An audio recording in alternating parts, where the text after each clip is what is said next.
आप सोच रहे होंगे, ये रिटर्न, रिफंड और एक्सचेंज पॉलिसी होती क्या है? सिंपल है। पहला, रिटर्न पॉलिसी। जब आप एक प्रोडक्ट खरीदते हो और किसी वजह से आपको वो प्रोडक्ट पसंद नहीं आता या वो गलत प्रोडक्ट आ जाता है, तो आपको वो प्रोडक्ट वापस करने का ऑप्शन मिलता है। ये पॉलिसी बताती है कि कैसे आप अपना प्रोडक्ट रिटर्न कर सकते हो। दूसरा, रिफंड पॉलिसी। अगर आप प्रोडक्ट रिटर्न करते हो तो आपको पैसे कैसे वापस मिलेंगे, ये पॉलिसी स्पेसिफाई करती है। जैसे आपको कैश वापस मिलेगा या स्टोर क्रेडिट मिलेगा, ये सब क्लियर होता है। तीसरा, एक्सचेंज पॉलिसी। अगर प्रोडक्ट आपको पसंद नहीं आता या साइज गलत हो गया, तो आपको वो प्रोडक्ट एक्सचेंज करने का ऑप्शन मिलता है। ये पॉलिसी स्पेसिफाई करती है कि किस कंडीशन में एक्सचेंज हो सकता है। ये पॉलिसीज बेसिकली कस्टमर्स को पीस ऑफ माइंड देने के लिए होती हैं, ताकि अगर कुछ प्रॉब्लम हो जाए तो उन्हें सॉल्यूशन मिल सके। Why is it required? आप सोच रहे होंगे ये पॉलिसीज क्यों जरूरी है। इमेजिन कीजिए, आपने एक प्रोडक्ट ऑनलाइन ऑर्डर किया, लेकिन जब वो आपके पास आता है तो वो डैमेज्ड होता है या फिर बिल्कुल गलत प्रोडक्ट होता है।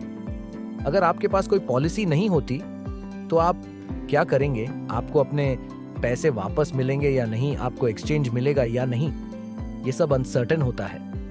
अगर आप एक बिजनेस ओनर हो तो ये पॉलिसीज कस्टमर्स को ट्रस्ट देने के लिए जरूरी हैं। रिटर्न और रिफंड पॉलिसी न होने की वजह से कस्टमर्स को फ्रस्ट्रेशन हो सकती है और वो आपकी वेबसाइट से दोबारा शॉपिंग नहीं करेंगे।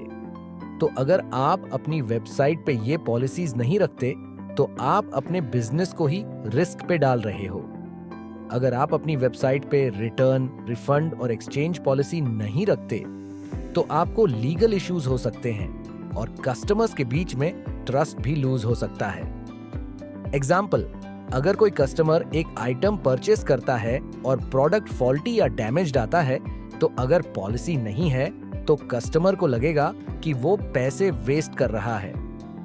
इससे ना सिर्फ उनका एक्सपीरियंस खत्म हो सकता है, बल्कि आपको नेगेटिव रिव्यूज भी मिल सकते हैं। अगर पॉलिसी नहीं है तो आप कंज्यूमर प्रोटेक्शन लॉज को वायोलेट कर रहे हो। ये आपके बिजनेस के लिए डिजास्ट्रस हो सकता है। अब हम बात करते हैं कि रिटर्न, रिफंड और एक्सचेंज पॉलिसी में कौन से इंपॉर्टेंट टर्म्स होने चाहिए ताकि ये सबको इजीली समझ आए और कोई कंफ्यूजन ना हो। पहला, एलिजिबिलिटी फॉर रिटर्न्स। सबसे पहले ये बताना जरूरी है कि कौन से प्रोडक्ट्स रिटर्न किए जा सकते हैं। जैसे अनयूज्ड और अनओपन्ड प्रोडक्ट्स ही रिटर्न किए जा सकते हैं। अगर प्रोडक्ट ओपन हो गया हो या यूज किया गया हो तो वो रिटर्न नहीं होगा। दूसरा, reasonable return period. Return policy में ये मेंशन करना जरूरी है कि टाइम फ्रेम क्या है। जैसे 15 दिन के अंदर रिटर्न इनिशिएट करना होगा from the date of delivery.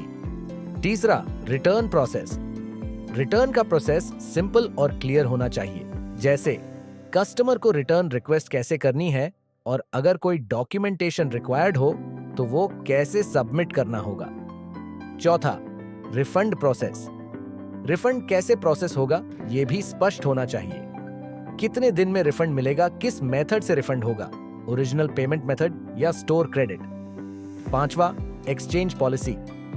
Exchange का ऑप्शन होना चाहिए अगर कस्टमर को प्रोडक्ट पसंद नहीं आता या साइज गलत हो।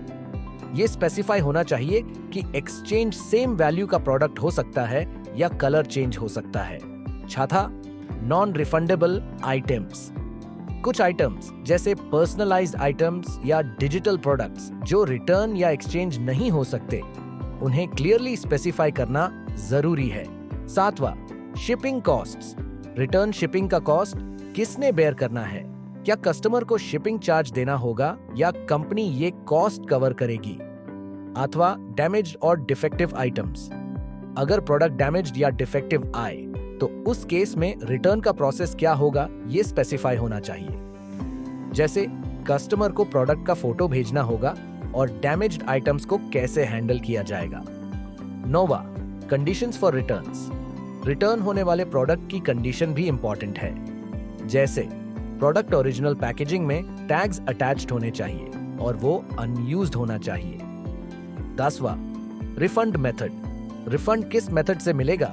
क्या ओरिजिनल पेमेंट मेथड पे रिफंड होगा या स्टोर क्रेडिट मिलेगा, ये क्लियर होना चाहिए। 11वां, चेंजेस टू द पॉलिसी। अगर फ्यूचर में पॉलिसी चेंज होती है तो कस्टमर को कैसे इन्फॉर्म किया जाएगा, ये भी मेंशन करना चाहिए। 12वां, कॉन्टैक्ट इन्फॉर्मेशन। अगर कस्टमर को रिटर्न, रिफंड या एक्सचेंज के बारे में कोई क्वेश्चन हो तो उन्हें कांटेक्ट करने के लिए कहां जाना है, ये बताना जरूरी है। 30वां, गवर्निंग लॉ। लास्ट में ये भी मेंशन करना जरूरी है कि ये पॉलिसी इंडियन लॉज के अंडर गवर्नड है और अगर कोई डिस्प्यूट होता है तो किस लीगल एरिया में सॉल्व होगा। लीगल वेरीफायर को लाइक, फॉलो एंड सब्सक्राइब करना मत भूलिएगा।